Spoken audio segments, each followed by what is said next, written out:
Well, good morning, everybody. It's great to be able to spend a little time with you. Thank you to Rick and Kevin for the invitation. And I hope to share with you a little background information about this concept that was just introduced, conversational capacity. And so I'm in California, so good morning to you, a little late in the day here. And I'm in the Mojave Desert, just north of Los Angeles. So if you think of Edwards Air Force Base, where the space shuttle used to land on the dry lake bed, that's just a short distance from where I sit here. So let's see. I do a lot of work with a variety of organizations, as the list of clients kind of suggested there on the chart previously. Pardon me. And as an example, I started off today this morning working with a group at the Centers for Disease Control in Atlanta, so a government agency, and I spent the afternoon working with a team from Boeing, so kind of all over the map. And what's nice about the concepts and skills we'll explore, as was just mentioned, is it works in almost any context. Government agencies, big business, small business, family business, nonprofit organizations. And some of the best feedback I've received from people building their conversational capacity through the years is, we went home and talked about this as a family. I like that. And so I encourage you, as we talk about the concepts and the skills, to think fairly broadly about where these concepts might help you. And so we'll dive into it, and I'll start with a couple of quotes. One's from Joan McGreta at the Harvard Business School. And Joan once said, management's business is building organizations that work. That's our job. If we're a manager, how do we put together a team, a project, or a business, or an organization that is firing on all cylinders given the work we're asking it to do? That's our job. So that's a great way to think about it. Management's business is building organizations that work. Here's a second quote on the leadership front. This is Bob Keegan, the adult developmental psychologist at Harvard, who said, any organization is a community of discourse. Leadership is about shaping the nature of the discourse. I like that. How can each one of us take more responsibility? Pardon me. Nothing worse than starting a webinar and getting a tickle in your throat. Terrible timing.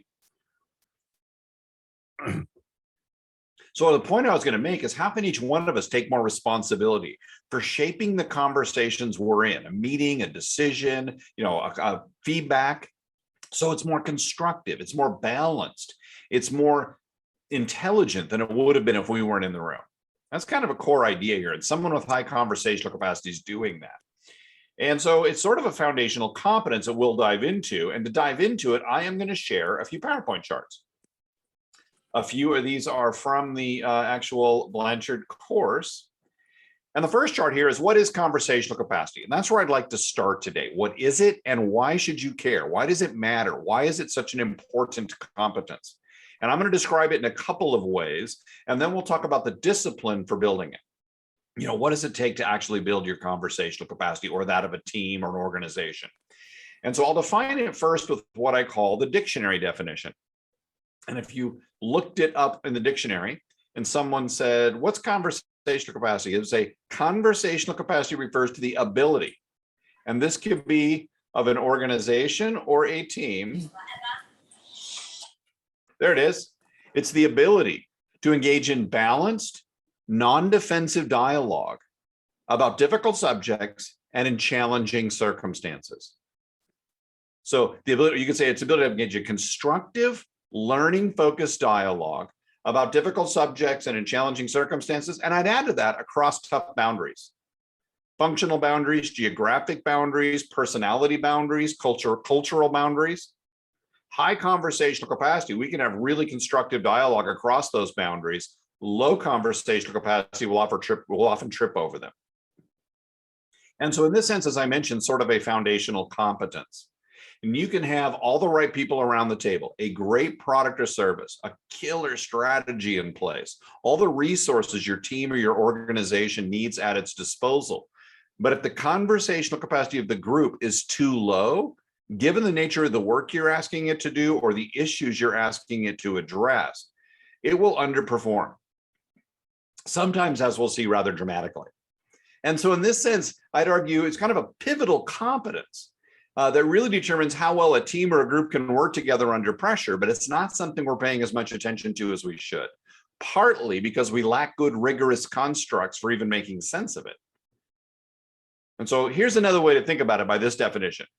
High conversational capacity and your team can put its most difficult, painful, divisive issue on the table in a meeting and do great work around it. Low conversational capacity and a minor difference of opinion will derail performance.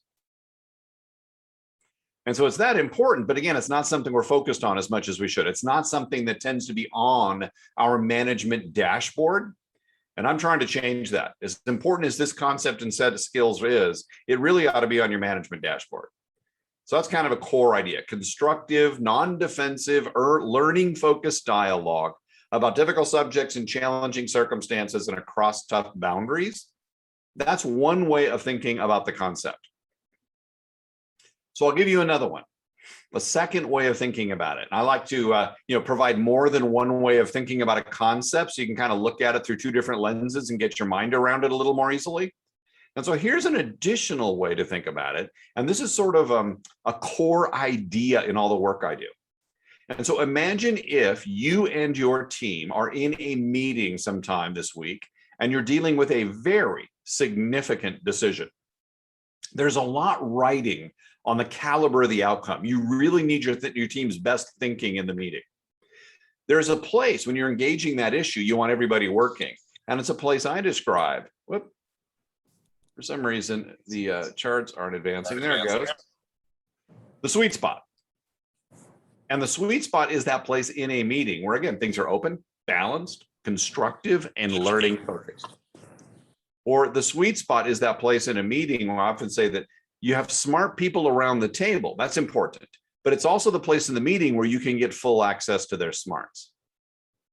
Those are two very different things. I see a lot of teams focused on the first problem. Let's get the right people around the table. Or as Jim Collins said in the book, Good to Great, let's get the right people on the bus. But they're not as focused on that second challenge. How do we create an environment? How do we create a conversational culture that allows us full access to the smarts we're paying for? And so the sweet spot's where that's happening. Smart people working smart. Here's the problem. What tends to happen under pressure, and we'll talk about why here in a short bit, is that people and teams begin to trigger out of that sweet spot. Zing, zing. You've probably all been in a meeting where this happens. Something really difficult comes up on the agenda, and suddenly you notice some of your colleagues start to shut down and disengage. Other members of the team begin to heat up and overengage. There they go, zing. And so we could define conversational capacity as the ability to stay in the sweet spot under pressure. This begs the question, well, what's going on there? What is it about the sweet spot that makes it such a useful place to work? And the way I describe it, it's this place in a conversation or a meeting where fundamentally there are two critical things that need to be in balance. And on the one hand, if you're in a meeting with a group of people who have high conversational capacity, one thing you'll notice is that, what is going on? Here we go. Candor is extremely high. Right. You're not wondering what your colleagues around the table are thinking about the issue because the candor is extremely vibrant. The conversations are honest, they're open, they're forthright, and it's very direct. It's no nonsense. And that's really important. If you want smart people working smart, candor is extremely important. It's hard to address a really important issue if people aren't being direct, candid, and putting their thoughts, ideas, and concerns on the table. But unhinged candor, not always a good thing. And so in the sweet spot, it is balanced with something else. Lots of curiosity. That's really key. People are open-minded, they're inquisitive, they're intellectually humble, they're eager to learn. So when there's a difference of opinion around the table, people don't get defensive, they don't get upset, they get interested. Okay, that's interesting. We don't agree here. Oh, let's see what's going on. We're going to learn something. That is where the good work gets done. When we're able to maintain that critical balance between candor and curiosity. And when you and when I and when others trigger out of that sweet spot, it's almost always because we've let go of one pole or the other. And if we had time, if I could visit you, in Singapore or visit you in your city, it's been a long time since I've been to Singapore. I need to get back.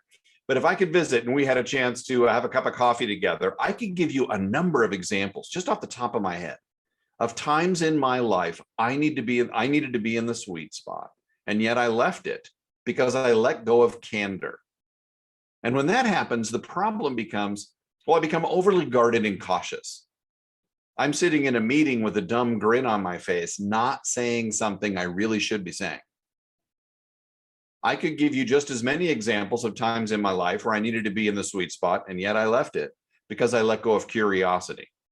And now the problem's very different. When I leave the sweet spot this way, I become increasingly arrogant and argumentative. Because the basic problem, if you boil it right down to its essence, is my mind is shut, but my mouth is still open. That's not a good look on anybody. And so we can define the sweet spot yet again as the ability to stay in the sweet spot, both candid and curious under pressure. And this is true of an individual. What's the work we need to do as individuals to get better at staying in this sweet spot? It'd be very hard for us to help anybody else stay in the sweet spot if we can't even do it. But then how do we also build this into our teams, into our organizations? So when something important is being addressed, we've got this ability, this discipline for staying in this candid and curious state when it really matters. So we're making better decisions. We're managing change in a more sophisticated way. We're giving feedback that's more balanced, more constructive, and more helpful. We're implementing tough new strategies in a more sophisticated manner. Right? So there's in almost any activity in your organization that requires people work together in a concerted, collaborative way, the conversational capacity of the group becomes a key component. Because when it's too low, we leave the sweet spot and performance begins to suffer. And so that's sort of the core idea here. And the work, my work and that of my partners at the Ken Blanchard Company, is to help organizations and teams begin to build both their individual and their collective conversational capacity. What's the work we need to do there?